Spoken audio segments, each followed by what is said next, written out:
16-годишниот Ждан Суков демонстрира мало роботско возило адаптирано за борба против тероризмот. Вели, може да помогне на екипите кои лоцираат и демонтираат експлозивни направи.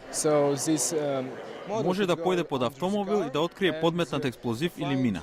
Ученици од 65 држави на сајмот представија иновации во заштитата на животната средина, медицината, хемијата и други полиња. Ник Со од Конг развива прибор за откривање на токсични нивоа, нитрати и нитрити во домашно подготвената бебешка храна.